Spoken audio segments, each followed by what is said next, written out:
Hello IIT aspirants, कैसे हैं आप लोग। I welcome you to the platform of infinity vision. आज हम कैलकुलस प्राइमर के तहत एक नई सीरीज शुरू कर रहे हैं, that is art of problem solving in calculus.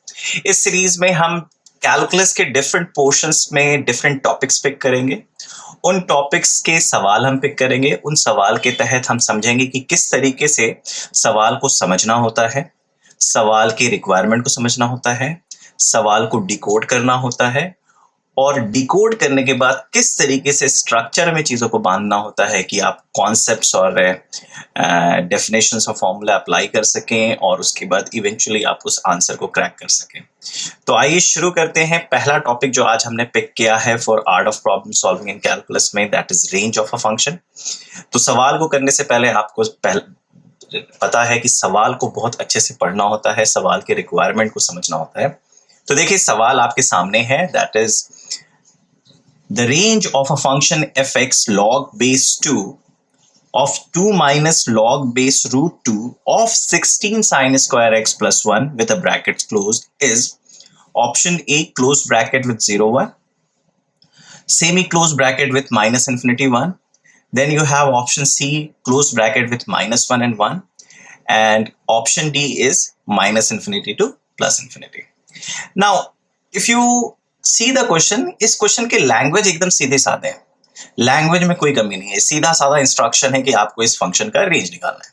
जिन बच्चों को रेंज आता है वो समझ रहे होंगे कि इस सवाल में कुछ और नहीं करना, सीधे रेंज निकालना है। लेकिन जब वो फंक्शन पर देख रहे होंगे तो फंक्शन काफी कॉम्प्लिकेटेड सा लग रहा होगा, काफी कॉम्प्लेक्स सा लग रहा होगा।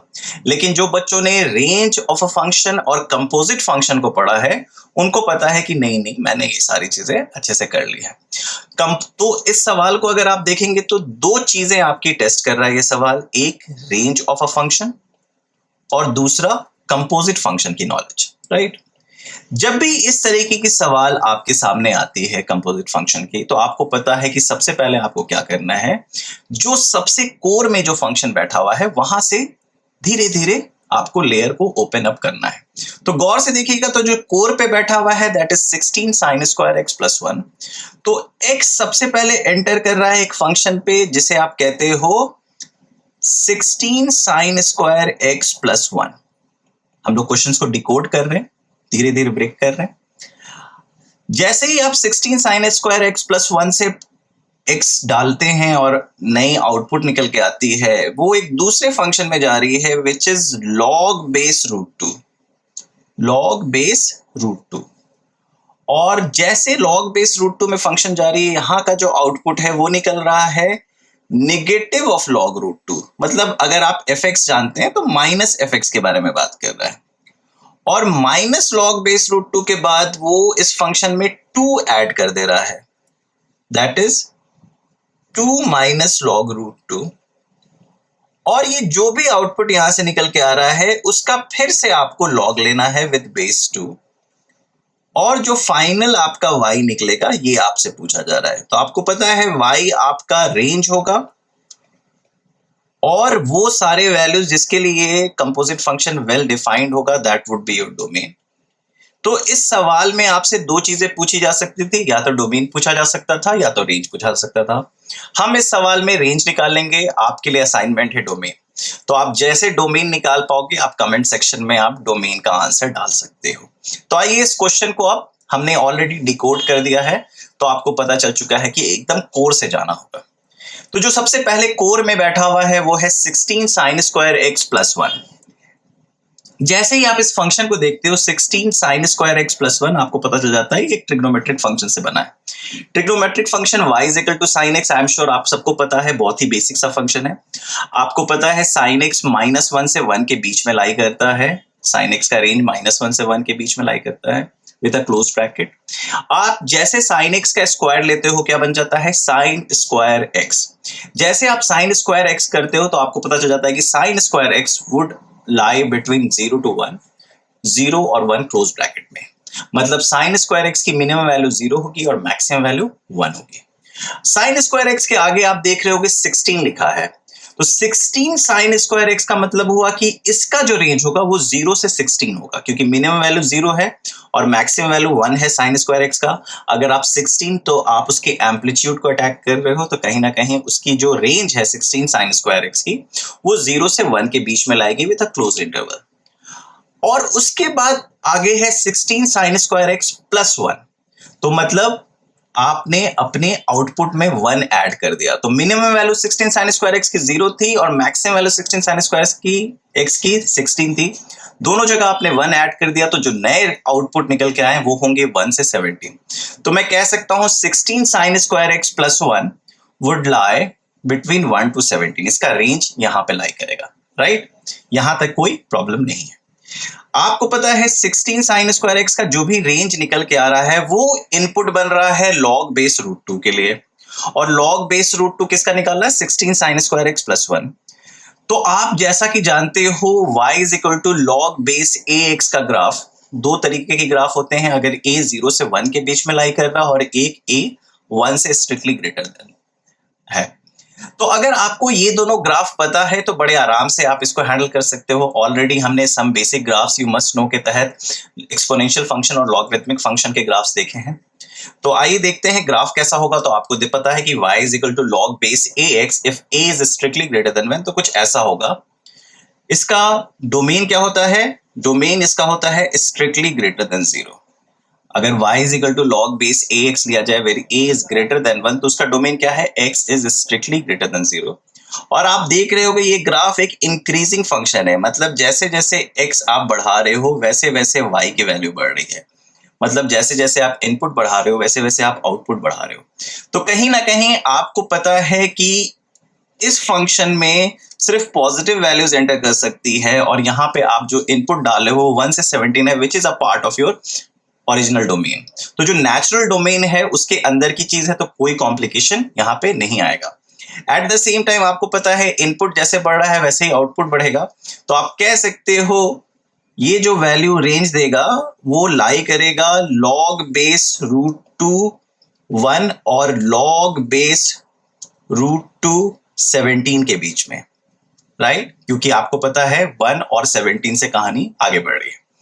लॉग बेस रूट 2 1 जैसा कि आप देख सकते हो आंसर होगा 0, क्योंकि आप रूट 2 पे कितनी पावर दोगे कि 1 आएगा, तो आप कह सकते हो 0। तो आप इसको फिर से लिख सकते हो 0 से लॉग बेस रूट 2 17।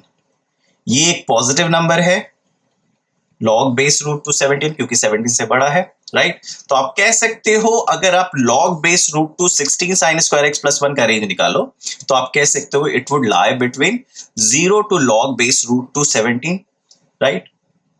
उसके बाद आप जब नेक्स्ट लेयर पे जाते हो तो आपको पता है कि आपको यहां पे इसका नेगेटिव लेना है।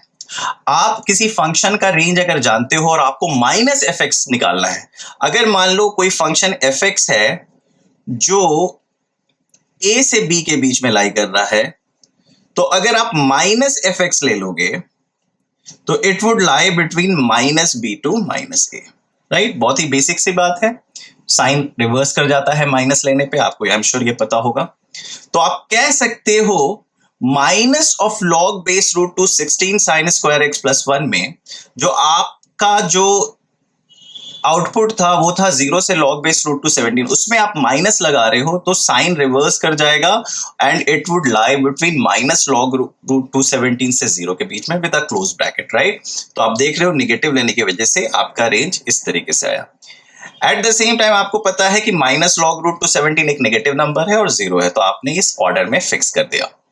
अब इसके बाद जब आगे बढ़ोगे तो आगे आप देख रहे हो कि उस फंक्शन में 2 ऐड कर देना है आपको। तो उस फंक्शन में 2 जैसे ऐड करोगे तो जो आपका अपर लिमिट और लोअर लिमिट है उसमें भी 2 ऐड हो जाएगा।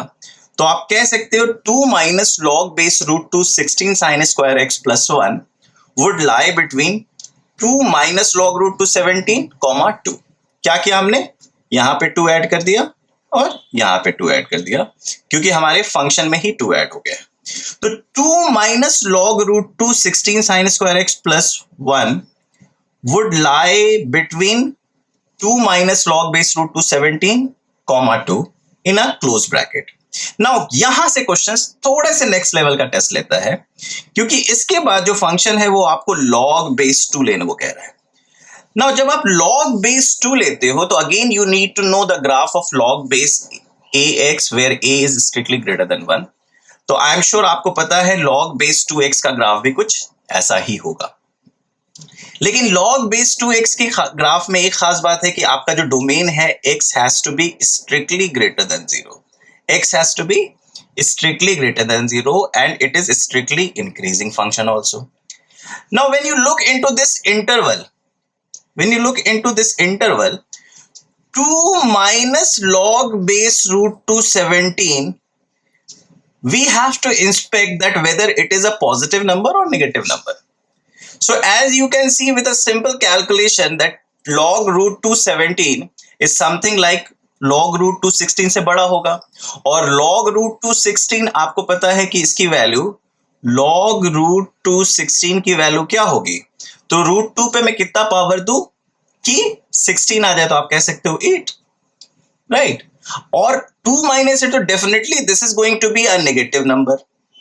तो कहीं ना कहीं ये फंक्शन इसमें अगर इस डोमेन ए इनपुट इसमें जाएगा तो एरर आने लगेगा फॉर नेगेटिव वैल्यूज। तो कहीं ना कहीं आपको इस डोमेन को ट्रिम डाउन करना पड़ेगा उस डोमेन में जो इसके एक्सेप्टेबल डोमेन में आ जाए। तो हम 2 माइनस लॉग रूट 217 से 0 तक की क्वांटिटीज को एलिमिनेट कर देंगे। ये पार्ट बहुत इंपॉर्टेंट है अगर डोमेन आपको निकालना होता, तो डोमेन को भी हैंडल करने के लिए ये वाला पोर्शन बहुत जरूरी रोल प्ले करेगा। उसके बाद जैसे ही आप इसको ट्रिम डाउन किए हो 0 से 2, अब आप इसका log base 2 ले सकते हो। अब इसका log base 2 लेना है तो आपने अपना नेचुरल डोमेन को फर्दर ट्रिम डाउन कर दिया जो एक्सेप्टेबल पार्ट में आता है। नाउ log base 2x आपको पता है ऑलरेडी कि ये पॉजिटिव नंबर के लिए तो है ही, एट द सेम टाइम ये स्ट्रिक्टली इंक्रीजिंग फंक्शन है। तो कहीं ना कहीं इसका जो minimum input it would lie between log 2 0 से log 2 तक। ये ओपन ब्रैकेट है और ये क्लोज ब्रैकेट है। एट द सेम टाइम आपको पता है कि नेगेटिव 0 नंबर का आप लॉग नहीं निकाल सकते। आपको पता है कि ये जो 0 पे जैसे आप जाते हो वो माइनस इन्फिनिटी की तरफ अप्रोच करता है, तो इसका जो इवेंचुअली डोमेन रेंज आएगा वो हो जाएगा माइनस इन्फिनिटी से 1। तो आप कह सकते हो इस सवाल का रेंज क्या होगा, minus infinity to 1, which is my option B. तो ये सवाल देखने में मुश्किल था, कॉम्प्लिकेटेड था, लेकिन आपको पता है कि ऐसे सवाल को अगर आप लेयर वाइज ओपन अप करेंगे तो ऐसे सवाल आसान सवालों में आते हैं। आपके लिए असाइनमेंट है कि आपको इस फंक्शन का डोमेन निकालना है और आपको उस डोमेन का आंसर्स कमेंट सेक्शन में डालना है। इन केस अगर आपको डोमेन में कोई दिक्कत आ रही है, you can request to make another video for domain of this function. Otherwise, we'll go ahead with another question from another topic. Okay, बच्चों, all the best. Happy problem solving. I hope art of problem solving के तहत आप different problem solving skill set सीखेंगे। तो आपको ये समझ में आना चाहिए कि सवाल को 1 नहीं 2 से 3 बार पढ़ें, सवाल के लैंग्वेज को समझने की कोशिश करें और उस सवाल को कैसे ब्रेक करना है डिफरेंट स्ट्रक्चर में और कैसे कॉन्सेप्ट्स और एप्लीकेशंस यूज करने को देखें। इस सवाल में अगर देखोगे तो लैंग्वेज सीधा साधा था, लेकिन फंक्शन कॉम्प्लिकेटेड था, कंपोजिट फंक्शन था जिसमें लेयर पे लेयर था। तो जो बच्चा बिना इरिटेट हुए, बिना पेशेंस लूज किए हुए इसको हैंडल करता तो बड़े आराम से ऐसे सवाल वो हैंडल कर जाता। ओके, तो हम लोग different varieties of questions pick करेंगे। आसान क्वेश्चंस को कैसे अटैक करना है, मॉडरेट क्वेश्चन को कैसे अटैक करना है, सुपर डुपर डिफिकल्ट क्वेश्चंस को कैसे अटैक करना है, वो सारी चीजें सीखेंगे। तो बच्चों, all the best, take care and take good care of your health. Bye bye, take care.